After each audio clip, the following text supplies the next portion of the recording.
Hello, everyone. Welcome to this week's Life Conversations with a Twist. I'm like literally dying laughing because Jenessa, we're in bed with Jenessa today. Literally. If anyone's watching on YouTube, you're welcome. Um, I am so excited to have you back again. Jenessa is like my second guest who's actually been on before and wanted to come back on. And we have so much to talk about because I've actually experienced the amazing work that you do. So I want to dive into all of it. Tell our listeners, if they haven't listened to your past podcast, a little bit about what you do and kind of the lives that you change. Okay. Well, thank you for having me on again. I really appreciate it. It's an honor, actually. I love hanging out with you. I think that you have the most incredible podcast with some of the most amazing stories that people are life changed with, and I love it. So I'm a psychic medium in Northern California, and I have a little over 3,000 clients. I do stage shows and group readings at home, via Zoom, in person, and at homes. And I've been doing this for, as a business, about 5 or 6 years. Prior to that was 22 years drunk in bars and being highly inappropriate. And now it's a full functioning business, and I do not drink anymore and do readings. I do drink, but not with readings. And it goes into a space of, I have your guys' best interest. So I'm always here to facilitate the connection between spirit and, earthbound people, and give you guys guidance and very personal information given to me from them. And that's what I do every day, almost every day. I love it. For those that want to go back and listen, if you go back to your episode, you talk about like how you got to where, like how you found out you have this, you don't call it a talent, you call it, I mean, people call it a gift. I a call it gift. something that I've had since I was a child.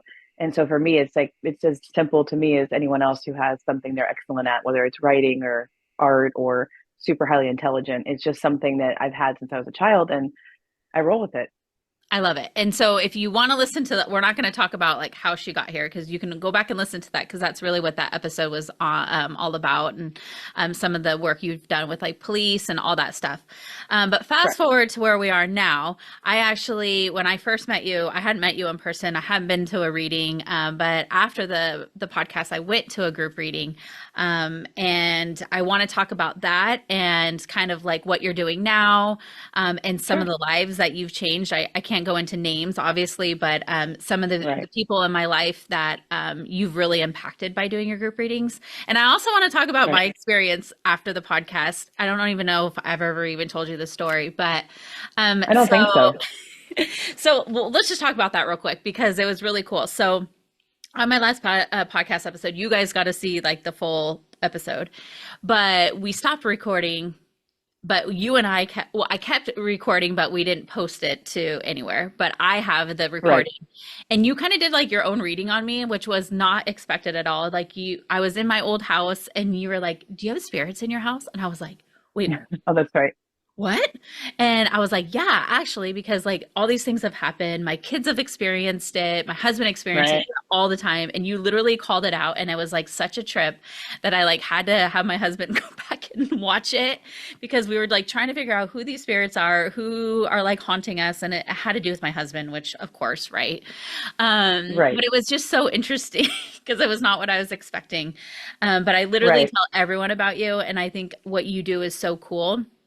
Fast forward to meeting you in person, we did like a group reading at the She Can Club, and Hmm. talk about your group experiences because obviously like I was in the room and experiencing it, but there were certain things that you said or did that just like I talk about all the time because I think it was so interesting. And I don't know how you can be in a room with so many different spirits wanting to like talk to all these people in the room. Talk about like what that Right. experience is like if somebody hasn't been to one before. So with group readings, it's basically it's a version of what I do in the office, and but just at a much faster capacity. And people always ask me like, how do you protect yourself from walking in a room and having all these different feelings? I do that beforehand, so I don't walk into something. I don't go out in the world where I'm just like, oh, I'm open and available to download information. Occasionally, I do, especially if I've been, had a couple beers and I'm like feeling something next to me, and I'm like, oh, what? But at the same time, I've done this for a long time, so I know how to protect myself for the most part. And in group readings, it's a lot of fun because you have anywhere between 8 to 15 people, and you're sitting there like watching them, and you're getting information. It's like coming to me. I'll see like an entity walk in, like a dark, not a dark entity, but like a shadowy figure. And I'm like, all right, dude, like who are you? What role did you play? What's your personality? Like who in this room do you belong to? And 9 times out of 10, I know exactly who to go to. That's why I start off with like, hey, your mom's alive, correct? Where's she live? Out of state? Great, awesome. Have you checked in on her in a while? Because I'm getting a TV screen. And that TV screen usually means you're usually visiting by FaceTime, or you're visiting by, Zoom or whatever. And then, or just your phone. And then it goes into, she has a health condition, correct? And it's like all this list of things, like I get this list of things that are super important. And then it just then that person, whoever's talking to me, continues. It can go into your marriage. It can go into your, lack of fidelity. It can go into your children has autism. It can go into you're going on a trip in 2 weeks or 2 months or 2 days. It goes into these different things. I just keep spilling out to the next person. And then when I'm done with them, I'm done with them. Like they got their moment, they got their information. And then when I guess the biggest thing of it is not just the holy crap, how would you know that right now? But it also goes into a space of when I hear from them like 2 weeks later, they go home and they look for a photo that I told them to look for, or they ask their husband or wife, hey, your grandmother, right? Like she was a racist, but like, okay, we established that, because they always ask, they come through in the personality traits they had when they were alive. So being, having Black children and a Black partner and half Jewish and gay and all the things, if they come through saying certain words, I'm only asking that for a reason. It absolutely is validity off jumpstart to who this person was. And then they can go their fully ascended version and be able to give me like, a softer version and more help.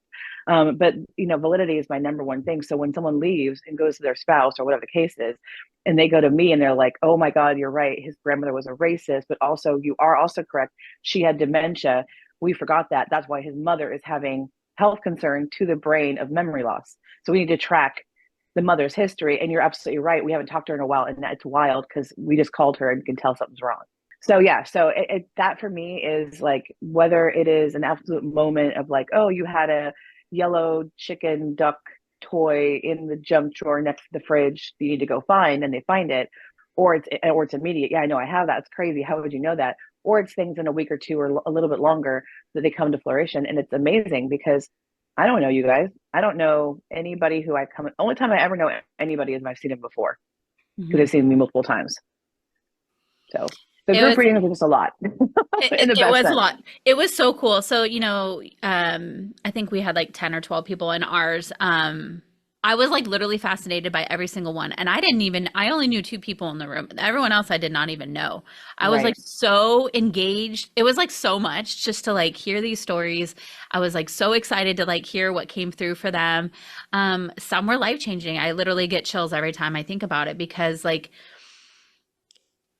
I think what a lot of people think about you talking to spirits is kind of like, oh, these like creepy things happen, or it's kind of weird, or they don't really believe in it. But like, it's, to me, what I took away from it is these people who have passed away are like looking over us and like helping us guide, and they understand what's going on in our lives, and they can like see our future and see what we're struggling with or what's going on. Like if your husband's cheating or whatever, like they see it on a different level, and you bring that forward in such like an elegant way that it's like life-changing. Yeah. I mean, I really appreciate that. And I think if anything happens in my life, well, obviously I'll die at some point, but in the end of my life, looking back on this as a career in general, I mean, when I tell people to go to the doctors in one location, get a blood panel done in a fasting yesterday, and those people are coming to me, and there should be about 2 to 3 who will be posting in the next few months, if not sooner. They had stage 1, stage 2 cancer. They had no symptoms. And I don't even want to be a psychic medium for medicine. That's not my jam, because I feel very obligated, and I feel like it's a huge weight on my shoulder, but it comes out of me. Like I can't stop it being like, oh, by the way, da da da da. And they're coming back to me saying, Jenessa, I have 2 children and I'm 35 years old. I had no symptoms. And then you yelled at me between 2 different readings about the same location and to get a blood panel done yesterday. And I found out I have stage 2 breast cancer. And I had no symptoms. I had nothing showing on my body that made me even have that, like, okay, that's weird, lady, and no history of it. So I'm not saying it's an all-knowing thing, but I'm very grateful that at the end of my time, whenever this comes, that I can look back and tell myself, and my kids will know it too. My partner will know it. My family will know it. That I help people at a high capacity, and that's all I do. I'm here for it. I'm here for it. We need a lot of kindness and guidance. I mean that I had a different experience. Obviously, like when I met you, I was like super intrigued by all of it, but like being in a Right. present of what you do, like was it's so powerful. Like I just want to go, not even for my own reading, just to like be in a room to like see like those aha moments. Um Right. one of the girls in our group reading is a close friend of mine, and you had told her like she was struggling with her marriage, right? Like she didn't really like she knew that she was, but I don't think she saw how bad it was. But it like you Right. gave her that moment of like, huh, maybe I am not happy. And now she's divorced and she is so happy and in such a good place Yep. with her life and her health and who she is. And like she Hmm. has all these major goals. And it's just to see something like that happen is like, it's the, I literally have like full chills over my body because I'm like, And, yes, like we all yeah. need like some reassurance of like what the freaking path we're supposed to be on. Well, and I don't want to be the person that's like, oh, great, my wife's going to go see Janessa and I tell her that she should get divorced and be better. But it's if it's at a high, I mean, I've done that a lot, Yeah. but like people have free will. And my thing too is this: it isn't just the woman, right? This isn't just the woman who becomes, or the man who becomes divorced so that he's happy or she's happy or whatever the case is. I'm seeing it as such an interesting capacity that children are watching their parents stay miserable or controlled or confined. And as women, especially, don't we want to show our boys and our girls like that the best elevated version of their mom is the most powerful version of their mom? Yep. If you're unhappy and you're routining yourself, not because your kids are like 3 and 5, that's normal. That's part of the routine and what you go through. I'm talking to kids who are like 13 and 15. They're living their own lives. They're doing their own things. They're, with their friends. And you're walking around being like, I don't feel seen. I don't feel heard. He doesn't care. And I'm Mhm. just going to keep muddling through. I'm just going to keep trying. Well, guess what? Your kids are going to see that. If you don't show them the best version of yourself, male or female, it doesn't matter what side you're talking about. If you're not showing them the best version of yourself, I don't know. I think it's just we're grooming the kids in a way that is like, just be complacent. You Mhm. stick with the old routine. Like you got married, you stay married. I don't care how bad it gets. Don't Mhm. be happy. Don't be content. Don't be peaceful. It's like, no. I mean, you're talking to somebody who's married 3 times and Yeah, I've openly been gay married now. So twice. yeah, I mean, I searched my happiness as long as I needed to, and I found it. So there's enough of that. But my son, even at 25, I finished up the show at the Flamingo last year, and we were in the hallway, and my son's 6'3", the big guy. I'm 5'2", and he came up to me and he said, "Hey, Mama, I want to tell you something." And I said, "What?" And he goes, "I want you to know that tonight you showed me there's no ceiling on the age that you can be the happiest and best version of yourself." And I just sat there in the hallway, like, I mean, teary, because I was like, "Did I fail you?"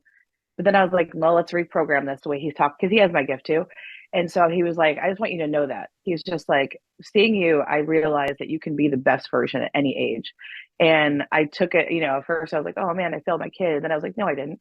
No, I didn't. I did the work to show him I could be complacent. I could be sitting in a place where I'm unhappy and miserable and unhealthy. And I'm not." And he gets to see it unfold. And now he has a new path to see as a parent, if he ever becomes a parent or as a man, to choose happiness and choose, being progressive. God, I So can't wait for my kids to have that clarity. I mean, someday they yeah, will, but yeah, it's taken some time to get there. Um, yeah, yeah. yeah. He was 24 at the time. So yeah, it took a little while. It took a long time. I keep thinking like every year, I'm like, I feel like my life gets better and better every year. And I so love that. I'm embracing getting older, except for Yeah. like I need some Botox and stuff, but I mean, same. I already did that. The other thing too that I like had that moment too was it kind of like gave clarity to relationships that you might not have had clarity. And I want to use an example that you did with me actually.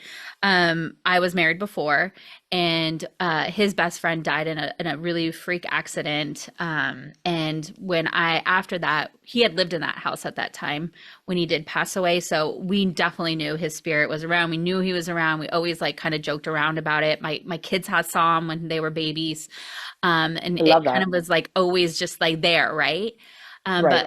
But he never liked me. And then when we did the group reading, you told me he came through and like he wanted to apologize for not liking me, Right. and that now he sees a different light of the Right. like relationship that I was in. So that was one of the things that I think is cool for you. It's like people get to have clarity, or they get to have closure on things that they Right. didn't get to have, especially if it was like a sudden passing. Um, Right. what other I mean, that's just one little tiny one, but have you ever had any moments where it was like, whoa, like one of those, Yeah. I'm sure you have lots, but like one that was like super memorable that like Yeah. caught I mean, I everyone think, yeah, I had one. I had a couple. I'm so sorry. I put it on Do Not Disturb, but it keeps doing that. So I think it's my watch.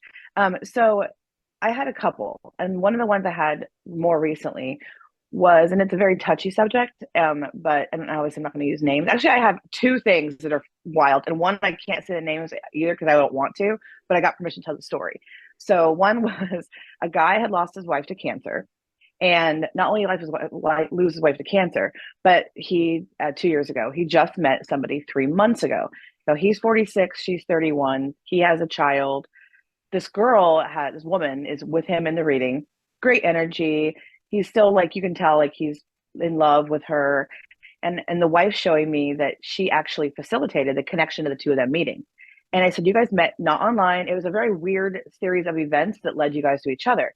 And they're both like laughing, they're like, yeah, it really was weird. It wasn't traditional at all. It was very bizarre how this even happened. I said, well, she sent you to her. And the girl's like, I thought so. I felt so weird about it. Da, da, da, da. So we're going through reading and it's like spot on, and he's emotional, she's emotional, all the things. And how the woman died, her personality, what she did for work, all the things are coming out. And so at the end of it, I see the number 3 and then a symbolization for intercourse.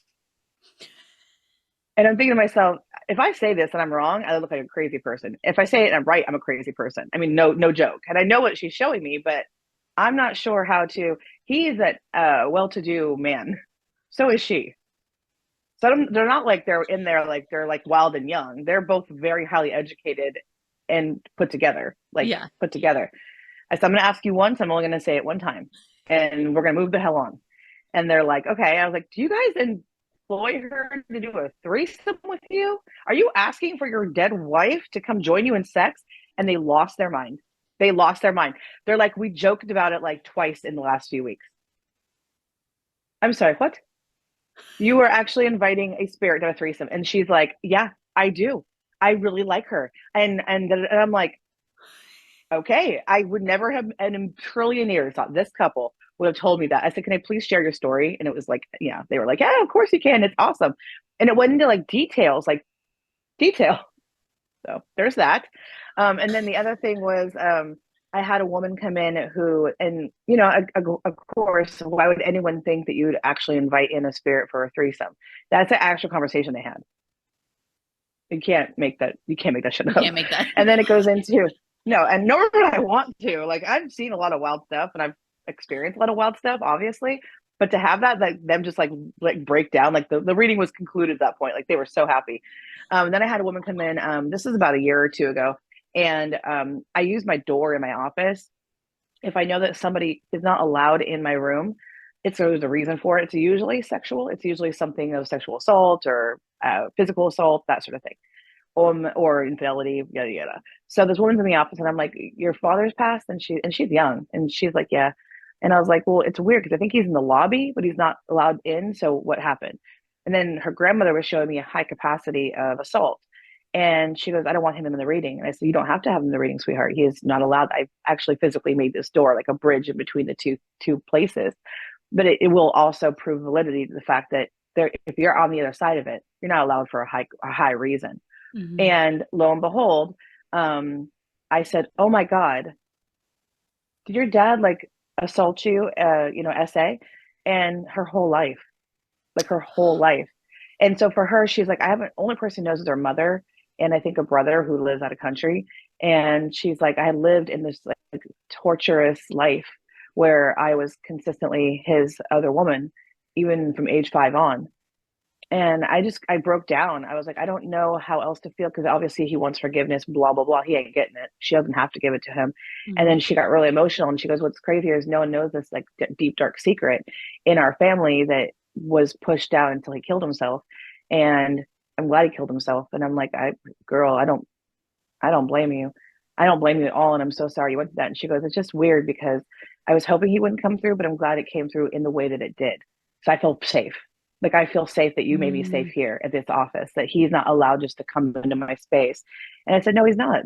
They may be spirit, but they have respectful boundaries. And especially when you die and you find out who you hurt, who you hindered, who you helped, who loved you, and you know all these things. Again, I know you better in death than I do in life, like your ex's friend, right? Mhm. So it goes in, or your husband's friend, like it goes into a space of like, I know you and understand you better now because I had earthly problems. I had earthly communication. I had earthly, ways of thinking in this world. And when you die, you learn so much. So for them to say stuff like that is it's personal validity to like really important things, but it should remind people that you're not alone. This is not the end of the road. This is part of a journey that our souls and energy go through, and they're always here to like try to help facilitate help and signs and symbols and connection. It's a matter to us to listen. That lower gut instinct that we all have when it happens, you're like, yeah, I knew I should not have went out today. I knew it. Yeah, you're right. You shouldn't have. I knew that I was having a hard time finding an outfit. I knew it was a hard time when my car wouldn't start. I knew it was a hard time when my gut was like not having it today. I didn't want to leave the house. Yeah, you're right. They are giving you all the things to make you stop. Or why Mm. was that so easy? Why did I walk in the store today? I knew I didn't want to go to this place. I didn't need to go to this store, but I've met so and so, and then we had lunch, and now we're friends. And it's like it felt so slipstream easy because you're being guided to do things that are better for you and beneficial for you. So It's such a cool there's way to that. think about it. I mean, and that's what I love about you is one, you make it, you're so fun. Like even just going to the group readings, it's so entertaining because you just make it fun and like kind of what's the word I'm trying to think of? Not just fun, but like carefree and just I don't know, safe. I just like, yeah, it's definitely a safe space. I mean, if you Yeah. go to my bio, if you go to anyone goes to my website to the bio and reads my bio, you'll understand why you're so safe. I don't judge anybody. I don't care. Everyone has their path to walk down, and I've walked my own path so far. So do you. But I'm a comedian medium. That's part of it. Secondary, a lot of subjects are heavy. Hmm. So it already feels heavy to talk about it. It already feels heavy to see it. It already feels heavy to feel it. And it probably feels extremely embarrassing or like a lot of open vulnerability when I bring it out of people and I'm telling people their face in front of 15 other people, their situation. But at the same time, let's make it kind of funny and silly. It's not that dark. I Hmm. always say things like, if you've been assaulted by somebody, whether it's sexual or it's not, physical, mental control, remind yourself that you didn't do that. Hmm. That's somebody else. If somebody else is hurting you or have hurt you, that's still on them. That's their soul to walk down, not yours. Period. All the things that have happened to me, I didn't do it to me. I didn't need to control me. People just saw me as a vulnerable, nice person and want to take advantage of me. That's all right. That's who they are. That's their morality, not mine. I just think you make death not seem so scary and such like this like really awful place to be, like it's I don't know, Right. it's like you connect the two worlds. And it's just really cool to watch. How does it work in like I haven't been to like one of your for those who don't know, you do a lot of these larger group readings at the Flamingo, which Right. is really cool. I do want to come to one. But how do you channel that with when you have now so many people in one room? Or do you like hand pick people who you're going to do readings to, or how does that work? So how I do that is, I mean, it's almost no different than when I do events. People hire me for like I'll go into a tent or to a room, and then they'll hire me for like 3 hours or 2 hours, and they'll send somebody in every 5 to 10 minutes. When that reading's over, I'll read as many people as I can in the time that I was hired to do so. The Flamingo is a lot because not only is the production company, THTR production company, one of the most fabulous people I've ever met in my entire life. They are phenomenal.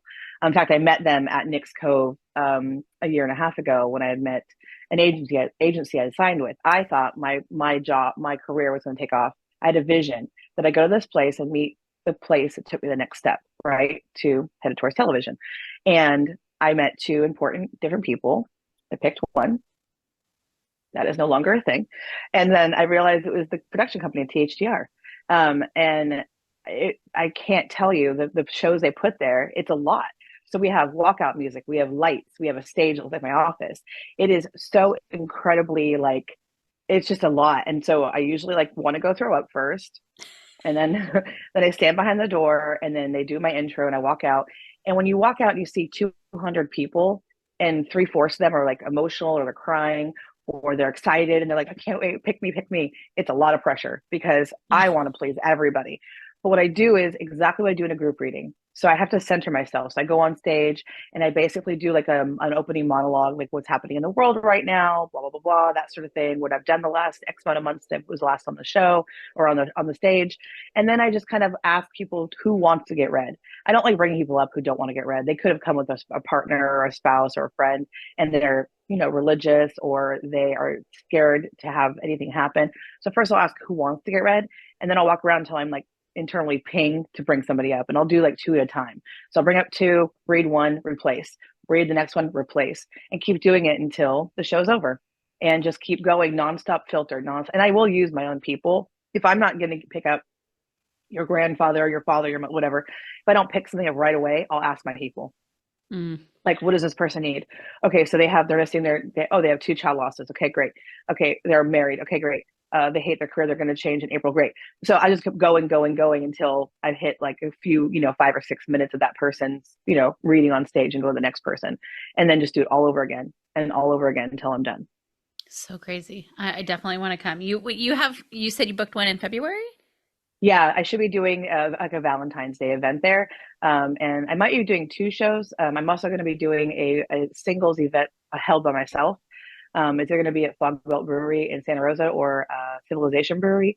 I'm going to be doing like 40 people, and we're going to get together, and I'm going to facilitate like a VIP thing so I can I want equal amount of men and women, because I have so many singles right now and come in my office, and it's like, how do you not? I have somebody for you. Oh, I have somebody for you. And it's like, okay, but then they get nervous. So let's do a nice, easy place where you can just sit and chill. And I could just, do like an opening speech and talk about everyone who I've invited and who's there, and let them mingle and meet up. Cause I want to be able to create a nice, I don't know, a secondary thing off of what I do based off my intuition and guidance of my spirit people to help them find the love of their lives. I found mine. They can find theirs. I think that's so cool. That's so fun. I actually have somebody who should go to that. Let's talk a little bit. You like kind of touched on it for a second, and I know there's a lot of things you can't say, but I do want to just speak to when I guess a little bit after I had met you, you had this opportunity to kind of like really take your career to the next level, which we all do, right? Like whatever we're doing in our lives, we're like, how do we do bigger? How do we go bigger? Right. Can you talk a little bit about what your experience has been trying to like navigate that, and kind of like where your career is now? Sure. So I did end up signing with a talent management company about a year ago. Actually, it was January 11th. I think I had signed the contract, but we had met in August. And so, not everything is meant to be what it is. And, I was excited that we rebranded. We were, they were excited, but I'm a medium. They're a management company that deals with bands. So it doesn't go to a place where it was fluid, or there was a little kickback, even though I read the owner. There seemed to be some sort of kickback, even though his was spot on and very personal to extremely personal things in his personal life. It wasn't jiving. And so I rather do my own path. Again, when it feels like I'm working too hard at something like the rest of us, and it doesn't seem to keep working, I'm doing the wrong work. I was guided multiple times not to make this decision, but I thought it was a personal intuition. Like I'm feeling like I'm not like, I can't do it, or I'll fail, or I won't make it. And so I thought it was me. No. And so we ended up splitting ways a few months ago, and it opened up the space for new contracts and new connections to people. So where I'm at now is doing the shows. I'm booked out months in advance. I'm doing a lot of group readings. I'm doing a lot of podcasts. I'm doing a lot of things of that nature. I'm going to let my work speak for itself, because me providing more film and doing more interviews and showing readings in real time, doing more spiritual training for people who are also medium, psychics, clairvoyants, dream state analysis people. I'm teaching people how to make themselves even better at spirituality and do what I do, basically. And so I think that moving forward, even though I have a lot of clients and a lot of clients of Echelon, it doesn't matter, because I'm a good person and I live in the space to make you guys happy. So the idea of a TV show, which is still on par with who I'm now connected with now, that I don't have the agency. It's a matter of just more film and just keep producing to show this is what we're going to be doing. And the idea of being on TV isn't necessarily for celebrity status at all. It's because not everyone knows who I am. So if you've never heard of me, you would know who I was. And I had a lady come in yesterday. She goes, why are you so cheap? I said, excuse me, I am not cheap. And she goes, but other mediums charge, $500, $600, $700. I go, well, then people couldn't afford me. Not everyone can afford that kind of money. And I want to make myself obtainable. I want people to be able to come see me if they can afford it, and that I'm not some out crazy number of price range that you can't find a way to come get healed.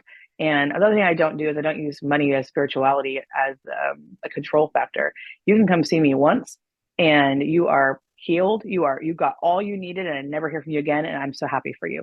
You have people who come to me multiple times, and at certain points, I will actually decline people coming to see me. I want your mental health to be most important. I'm not going to be the thing that connects you to your dead person forever and always. They're gone. Their spirit. Let them be happy. But at the same time, I go to therapy, go to therapy and get right and do right and be happy. So I don't know.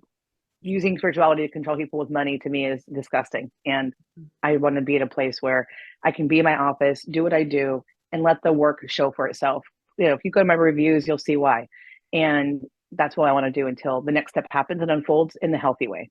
Mm-hmm. I love that. Yeah, sometimes it's like we do want the big and the fun, shiny things, but sometimes it's like it takes you away from like who you really are, what you're meant to do. And so Correct. Right. Sometimes you have to go through the shitty things to figure that out. Yeah, I mean, and the connections I'm having right now personally in those industries are growing.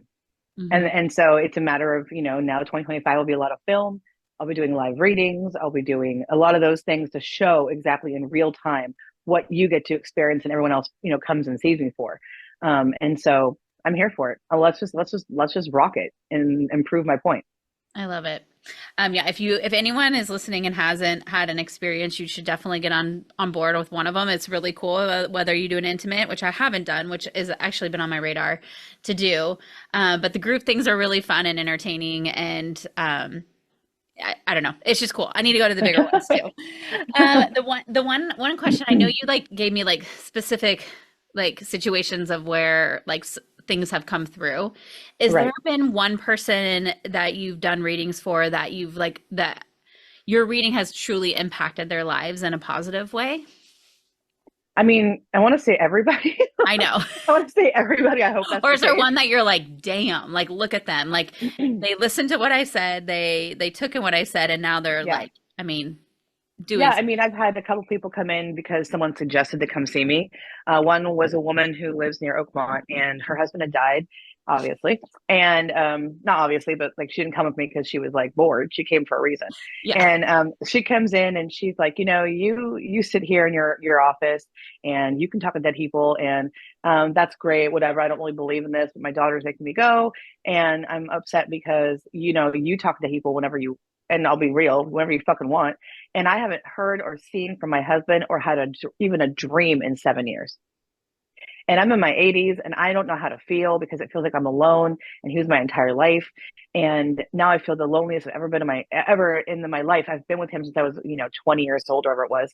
And she's like, and it's pissing me off. It's like you walk around doing your thing and I'm over here just by myself alone in my house, just miserable and sad. And I'm like, 10-4, gotcha. So I gave her like a list of things to do to help facilitate like dream connection. So like lighting a white candle, talking to spirit out loud, asking him to come through and give you at least a moment. Either you visually see him and you can't access him, maybe even a nightmare, or he'll come to you in dreams and a dream, and then like calm your soul a little bit, bring down that anxiety. And I told her how to do it, including protecting herself from those who did not have her best interest. People who do spirituality, please remember that. Always light white candles, talk to people out loud, ask them to protect you. My partner lives in a house, so there's a dark entity in it. And so when I go to visit with her, we have to sage multiple times because it's like a old, like, I want to say cartel house. And there's a guy in the house that does not like us at all. Things fly off the walls. Dog won't quit barking. One room in particular has had a flood in it and many arguments in it. I have to stage where I do readings in it because I can't. And specific words have been said out loud that are pretty bad. Anyway, so I told her what to do. And I get a call at 4 a.m. that next morning. And I was asleep, obviously, but I woke up to a voicemail and she's just like sobbing. And she's like, Janessa, what I experienced this morning has literally changed my life. And I could go about my life now, and I miss him more than I ever have before, but I have closure now. And he came to me in a dream and told me how much he loved me. And she goes, it's been 7 years, not a single sign, nothing. And then when she comes sees me now, like he just tattles on her. Like last time she came to see me, I was like, oh, new appliance and kitchen. And she's like, are you kidding me? And I'm like, what? She goes, it just arrived before I got here. Like they haven't even installed it yet.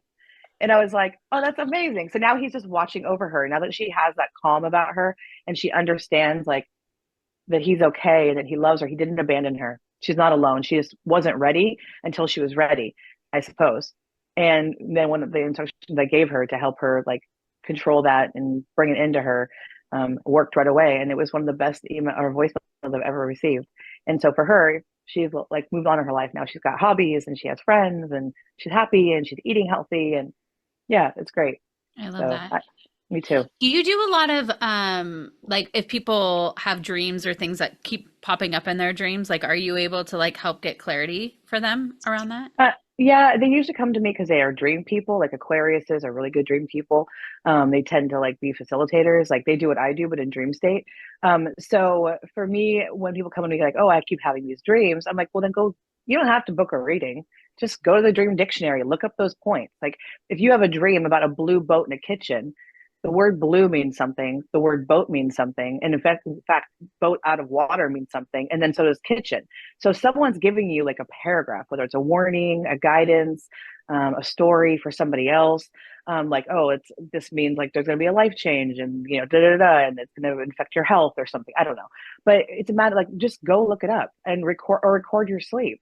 There's dream apps or sleep apps now that record your sleeping, and when you get up in the morning, you can actually hit words spoken, and if anyone spoke in your room, yourself, disembodied sounds, your partner, if anyone spoke words, you can go right to words spoken and hear what you're saying to something. A lot of times it'll like connect you, like you'll hear like metal or electrical, and then you'll respond. So something entered your sleep space, and then you're responding to it out loud, like sleep talking, and it's all kind of in the same. You'll hear multiple things at once happening. You hear like electrical, metal, your response, your partner's response, a door slam, footsteps, disembodied sounds that don't have words, but there are words. It's fascinating. So with dream stuff, my guidance on that basically is like do the work. If you're getting that information and especially on repeat, something's going on. And I can sit with them and go over it, but you don't have to book a reading for that. You can do it yourself. We can go through what I'm being shown should match with the.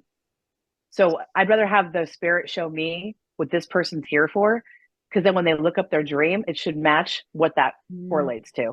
Mm-hmm.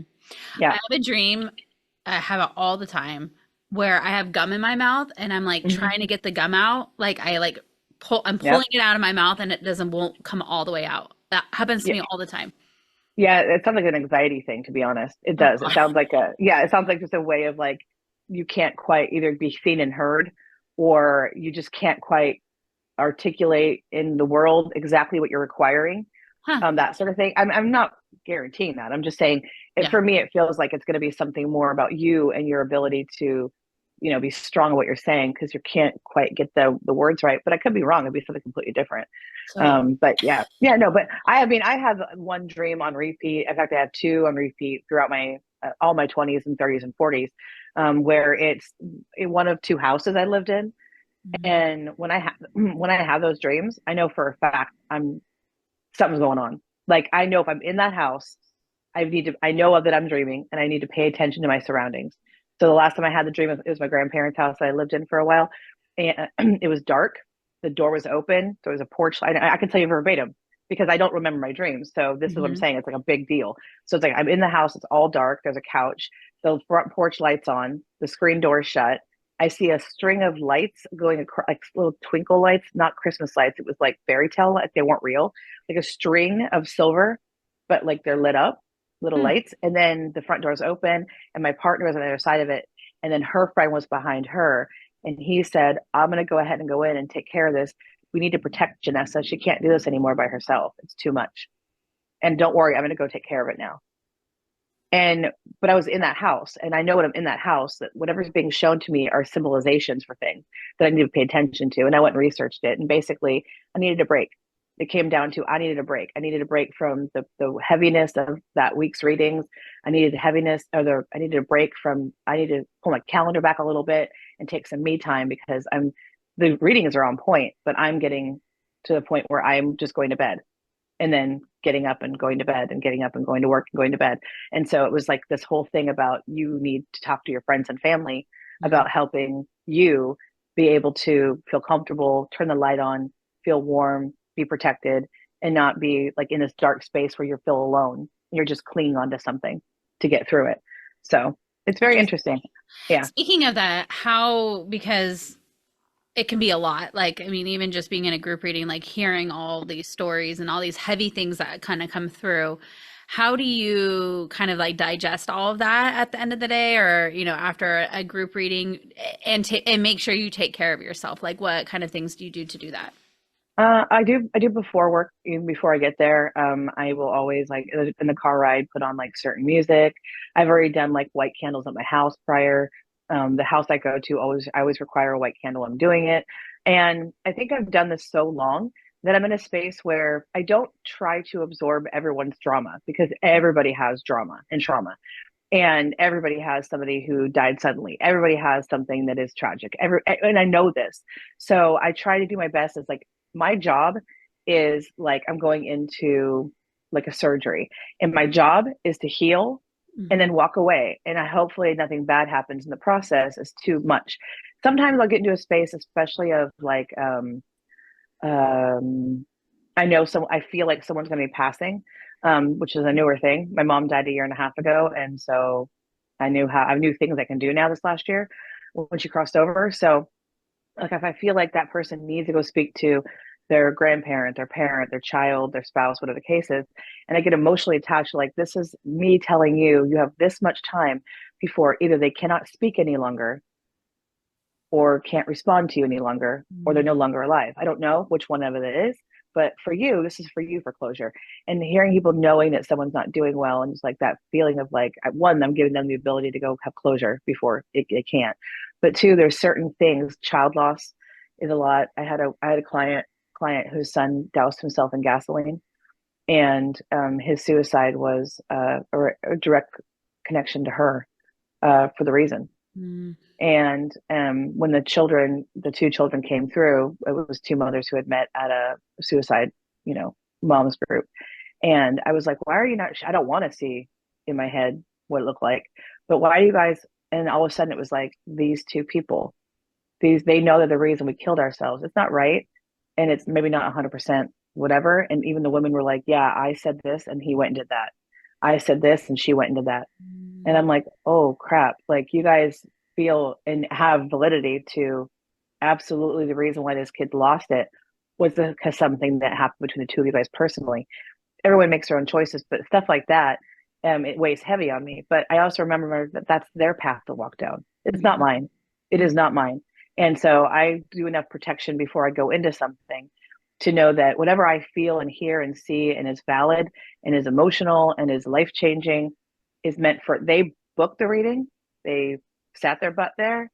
I am here doing what I do, and we are in agreement of that. So they asked for it, and they're going to get it with love, of course. Yeah. And fun.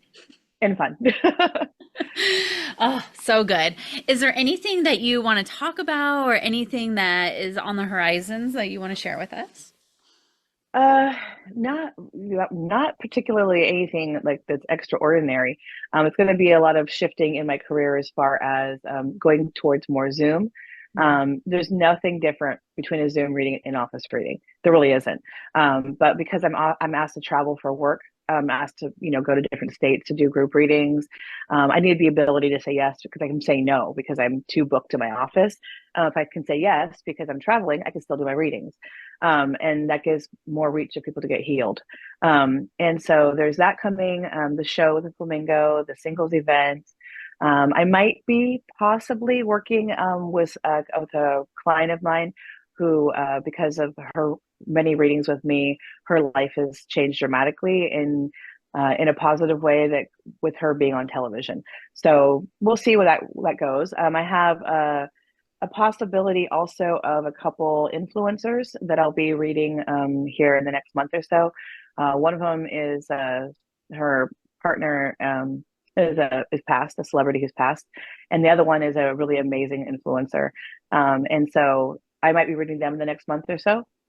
Everyone's very busy with the holidays, so we kind of go into a space of I do my readings at the office, do group readings that have hired me for the holidays, and then travel for my own self to go enjoy the holidays as well. So I'm gonna say probably around February, March of this next year, there should be a bunch of new things in the fires to talk about and share when I have actual like footage, actual signed contracts, if you will. But yeah, it's all gonna be good. It's gonna be a matter of watching it unfold, and I hope you guys enjoy it. I'm hoping to updo my, is that even a word, updo my YouTube channel and do more stories with psychic, and do some live stuff in my office with some cameras, and just start reading people and doing spiritual training classes and Q&As, and just being silly and being a woman and having a good time doing it.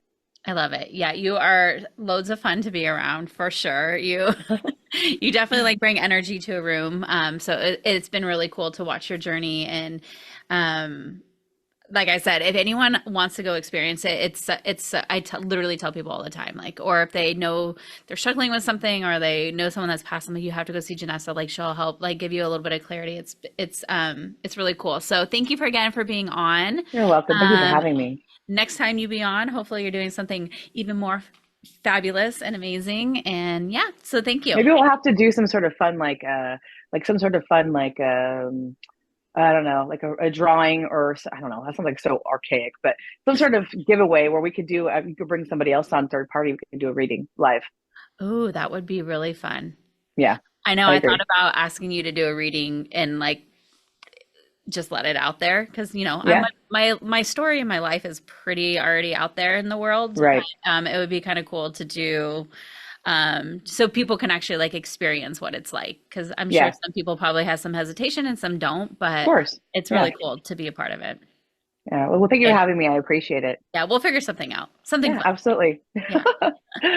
Awesome. Thank you, Jenessa. You're welcome. Have a great day. You too. Bye.